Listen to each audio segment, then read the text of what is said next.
Berlin, Berlin, die ewig junge Stadt, das ist Berlin, die Stadt, die meine Liebe hat, genau im Mittelpunkt der Welt, hat sie der Herrgott hingestellt. Du mein Berlin, Berlin, du Perle an der Spree, wer dich jetzt kennt, Berlin, wer sagt dir nie Adieu, denn deinem Zauber kann man niemals mehr entfliehen. Du mein Berlin, Berlin, Berlin.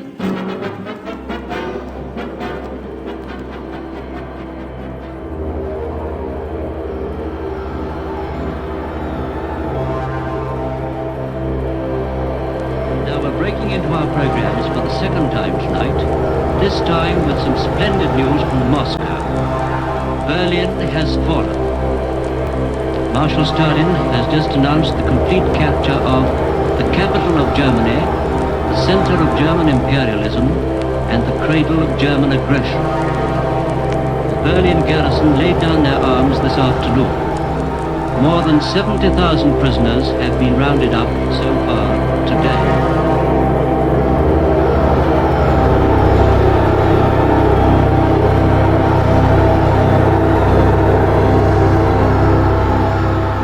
Berlin has practically ceased to exist. The RAF and the Americans by air and the Russians by land have wiped the place out. It is true that other cities, German and Allied, have also been wiped out. But this is Berlin, a huge city of many millions, the capital of a nation which only recently claimed a population of 80 million. It's the scale of the thing that is so terribly in the true sense of the word, so terribly impressing and depressing.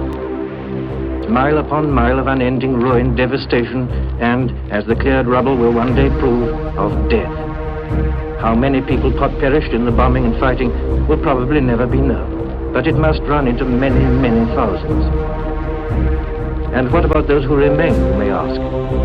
Well, the Russians estimate that there are still probably about 2 million people in the capital, most of them living in the cellars that have served them so well. Many of the people I saw on the streets were trundling prams or other wheeled contrivances crammed with their remaining portable possessions. Others trudged along with bundles in their hands or on their shoulders. Not a few that I saw were sitting vacantly amid the ruins, too tired or too apathetic to look for shelter. Most are old men and women or children, with here and there younger but obviously unfit men.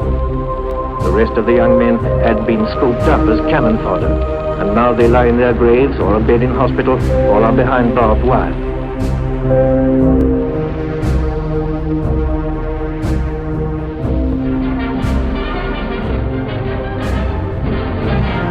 Members of the Allied Control Commission for Germany arrive at Marshal Zhukov's headquarters in Berlin to sign the joint agreement. General Eisenhower is on hand to represent the United States. Marshal Zhukov makes it official for Russia, and Monty adds his signature for Britain. The next to ratify the agreement is France's General de Tassigny, who is followed by our own Ike.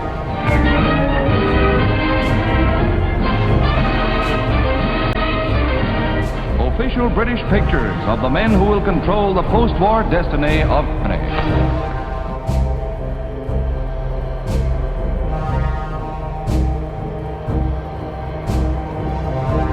Берлин. Десятки миллионов жизней стоил человечеству этот зловещий город. Он хотел выситься и красоваться на развалинах поверженного мира, и вместо этого сам лежит сейчас в развалинах, поверженный и безмолвный. Таков сегодня Берлин, и такова сегодня Москва.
from Stettin in the Baltic to Trieste in the Adriatic, an iron curtain has descended across the continent. Behind that line lie all the capitals of the ancient states of Central and Eastern Europe. Warsaw, Berlin, Prague, Vienna, Budapest, Belgrade, Bucharest, and Sofia. All these famous cities and the populations around them lie in what I must call the Soviet sphere. And all are subject, in one form or another, not only to Soviet influence, but to a very high and in some cases increasing measure of control from Moscow.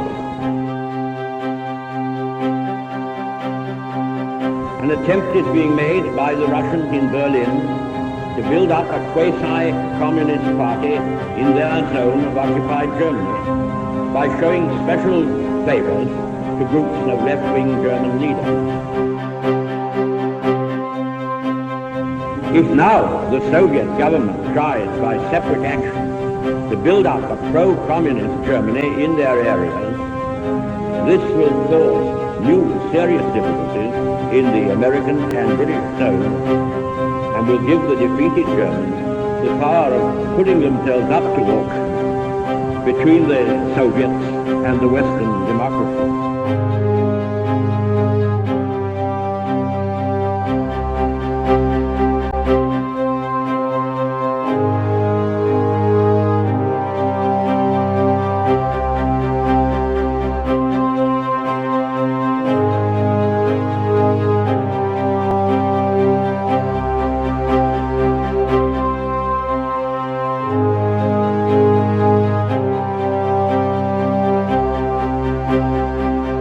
Whatever conclusions may be drawn from these facts, this is certainly not the liberated Europe we thought to build up, nor is it one which contains the essentials of permanent peace.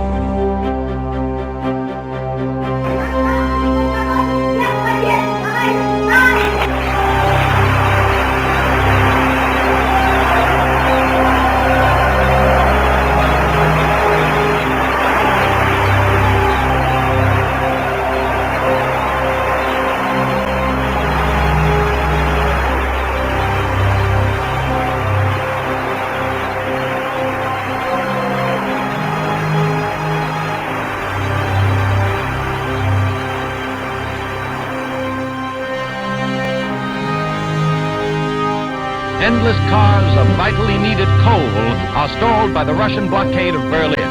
But that is only part of the story. As the red noose is drawn closer about the western sector of the capital, switches are pulled on generators, and the fuel famine forces drastic power cuts. Berlin becomes a city of darkness, as all ground communication is severed and industry comes to a standstill.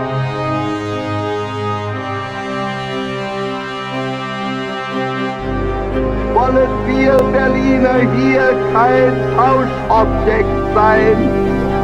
Ihr Völker der Welt, ihr Völker in Amerika, in England, in Frankreich, in Italien, schaut auf diese Stadt und erkennt, dass ihr diese Stadt und dieses Volk nicht preisgeben dürft.